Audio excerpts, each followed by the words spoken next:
Hah? Alon-alon?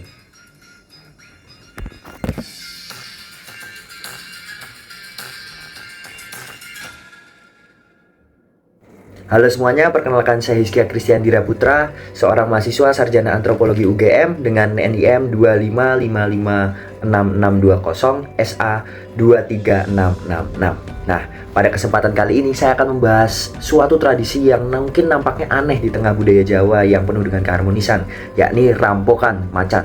Nah, di sini kita akan mengetahui seluk-beluknya, mengapa orang-orang melakukannya, dan kira-kira filosofi apa yang bisa kita petik. Di sini saya mengerjakannya dalam rangka pemenuhan tugas mata kuliah pengantar ilmu budaya dari Departemen Antropologi FIB UGM. Tradisi ini merupakan bagian dari sebuah seremoni spiritual yang bertujuan untuk memurnikan semesta dari cengkraman kejahatan dan dilaksanakan setiap akhir bulan puasa. Dalam seremoni ini, terdapat beberapa kegiatan yang dilakukan, diawali dengan laporan Raden Adipati terhadap kondisi rakyat, dilanjut dengan Siwa Maesa, pertarungan antara macan dan kerbau, lalu ada penampilan kesenian sesuai dengan konteks daerah, ada yang reog, ada yang kuda lumping, lalu watangan, dan juga diakhiri dengan rampokan macan yang ditunggu oleh ribuan orang bertombak, diiringi oleh lantunan gamelan yang menggelora. Sungguh kolosal ya untuk gladiator ala Jawa ini. Padahal jika kita telisik lebih dalam, sebenarnya harimau itu dihormati di budaya Jawa. Mereka dianggap sebagai jelmaan roh leluhur yang menjaga penduduk desa. Lalu mengapa mengusung sang penjaga? Disintegrasi mitos itu pun terjadi kala manusia membabat ekologi dan mendorong harimau dari habitat dan sumber makanannya. Alhasil, harimau mulai menerkam, mengancam, dan meresahkan kehidupan masyarakat. R.W. Singh mengatakan macan semakin menjelma menjadi simbolisme dari kekacauan yang liar itu, dan hal tersebut sangat menentang kosmologi Jawa yang mengedepankan ketentraman melalui keteraturan demi mencapai keharmonisan.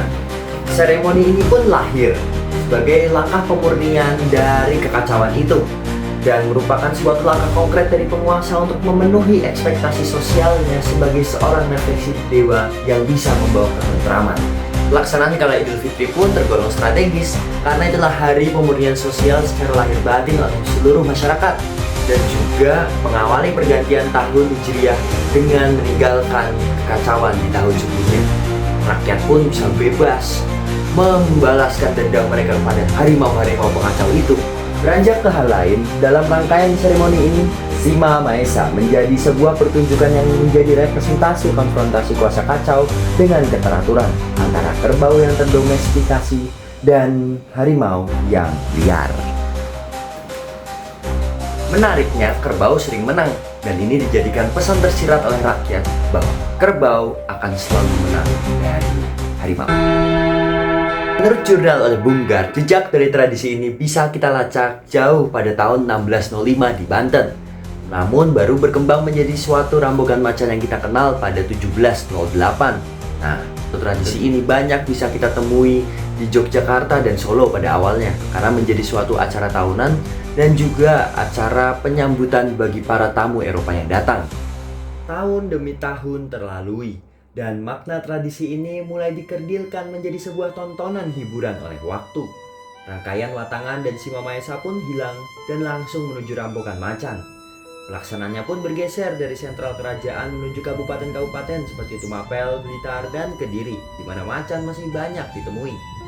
Harimau mulai menipis, dan pada 1906 rampokan macan terakhir diselenggarakan di Kediri.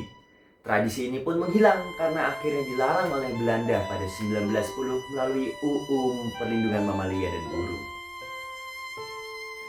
Sejatinya makna utama yang ingin disampaikan dari tradisi ini adalah agar manusia bisa membuat keseimbangan itu sendiri seperti kosmologi Jawa yang dipegang. Namun pada realitanya justru tradisi ini menjadi sumber kekacauan itu sendiri dengan memusnahkan spesies harimau Jawa. Maka dalam kehidupan sehari-hari, tradisi itu penting, namun berdiskresi itu juga tidak kalah pentingnya agar kita bisa menilik hal baik dan hal buruk dan menjaga keseimbangan itu.